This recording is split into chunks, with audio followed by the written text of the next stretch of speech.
Hey guys, welcome back to the channel, and I want to first start off by saying thank you to everybody that has subscribed to this channel. We broke the 1,000 subscriber mark, so thanks to each and every one of you guys that has subscribed. Second thing is I want to apologize for not getting content out sooner, but I have been waiting for this holding fixture for over 2 weeks. I ordered one, and I waited and I waited and I waited, and it got hung up in the mail. I filed for a ticket to be opened, a claim to be opened through USPS. They still haven't found it.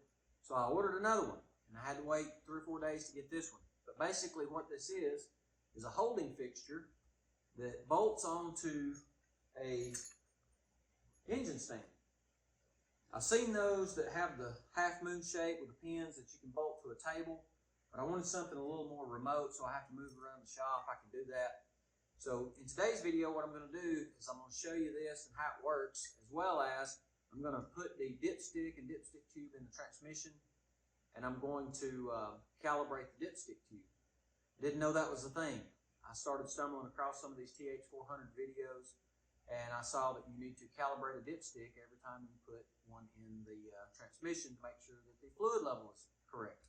So we're going to do that, and as you can see behind me, I've got a ton of parts that in upcoming videos, I've got a reverse manual valve body with engine braking from TCI, and I'll show you all those parts before we turn off the video. But first of all, let's get this bolted to the engine stand. Let's get the transmission on it, see how it works. We'll calibrate the dipstick tube, or the dipstick itself, and then we'll take a look at what's upcoming in the next videos. So stay tuned, guys. Okay, guys, we got our transmission mounted to the engine stand. I really like this type of holder because it makes it mobile. If I ever get to where I want to take this outside and I have an empty case or something I want to pressure wash, I can do that. But like I said, in this video, we're going to concentrate on taking the pan off and calibrating our dipstick to the case level. But the reason I bought this, I told you guys I don't know much about a Turbo 400, but I have purchased several parts. So we're going to be putting the TCI 221570. It is a complete reverse manual billet valve body with engine braking. I've got all the transmission components, as well as, let me walk around here. I'm going to put a vent overflow in some upcoming videos. This is a 34 element sprag. We have the ATI heavy duty snap ring for the intermediate. And I had already ordered this FTI case saver, but I think from reading the instructions on our valve body, I can't put this one in because I'm going to keep my band.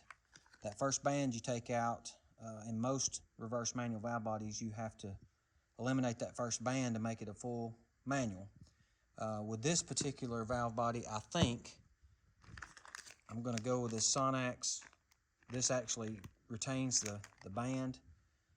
That's the part number. And I'll show you all this because upcoming videos I'm going to do, the next video series, I'm going to install this reverse manual valve body. I'm going to go through all the details. I've got my paper put down on my bench here. My plan is to take each component out and label it, and that way I can go back and put it all back together. There's some other parts I have here. A full deep oil pan, transmission oil pan, as well as a scatter shield. This one is not SFI approved, but my plans, as you can see over here, is someone give me this Turbo 400 and the bell housing's broken. So I have a case that I purchased off of a gentleman on Facebook on one of the Turbo 400 forums, and my plan is once we get the truck up and going is to build another transmission. But let's get back to the video. I'm going to drop this pan, drain it into the this drip pan here. I don't want to turn it up just yet because if there's anything in the pan, I don't want it to run inside the transmission. So I'm going to drop this pan, and I'll show you what I'm talking about when we talk about calibrating the dipstick. Okay guys, I got my dipstick secured in with the bracket that I made. Well, I purchased it and modified it. And for those of you that's just started following the channel, if you didn't see this video, I'll put a link to it right up here where you can click on it. But this is for a LS engine with a Turbo 400 transmission. and it allows you to have a locking dipstick with a hard tube and the hat style seal rather than those flexible dipsticks. I've never used one. I've heard a lot of bad things about them leaking because they just have O-rings in here, and when you secure them to the firewall or wherever you put them up here, this down here is allowed to be loose so they could pop out of the transmission. And that's part of the reason I did this video. This dipstick locks, and I've got it all the way in, and the calibration part of it is you want to have your full mark level with the top of the pan. So if you can see, it looks like I got lucky and this dipstick does not need calibrating. But going back and talking about those flexible dipsticks, I've seen them, I've never owned one, so I can't really say they're just that bad. But they, some of them do have a set screw in the top of the handle that you can allow that wire cable to be adjusted up and down to where your fill mark will change. So do they come automatically calibrated out of the box? I don't know. Is it worth doing? From everything that I have been reading and researching, this is very critical that this oil level is properly maintained, so that's why I would say yes. But again, if you can see, I got a straight edge, and if it wasn't right to this mark, what I would do is take me a file and file me a notch, or even maybe take a small 1/16 drill bit and drill me a full mark hole and come down and drill me a mark maybe 1/8 of an inch below it to show low and eighth of an inch above it to show high. And that's kind of hard to see. With this stand, let me show you what I can do. Give me just 1 second and I'll flip it up and maybe we can get it in a better light and show you. So stand by. And we're back.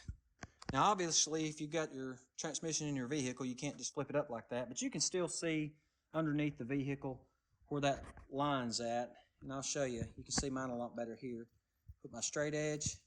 I am right at the top of the standard or the factory mark on this dipstick. So I did get lucky. I don't have to do anything. But for those of you that need to calibrate your dipstick, that's what you want. You want it right at the top here. So that's all for today. Thanks for tuning in. Again, stick around, hit that subscribe button if you want to see this reverse manual valve body with engine braking installed and all these components that we talked about, the 34 element sprag, the overflow tube, the case saver will be a part of that video, as well as the Summit deep pan. Thanks again for stopping in. Thanks to all my subscribers for getting me over that 1,000 mark. I really appreciate each and every one of you. If you haven't subscribed yet, hit that subscribe button before you leave. Hit that like button if you want to, if you like this content or want to see more content like it. And we'll catch you guys in the next episode.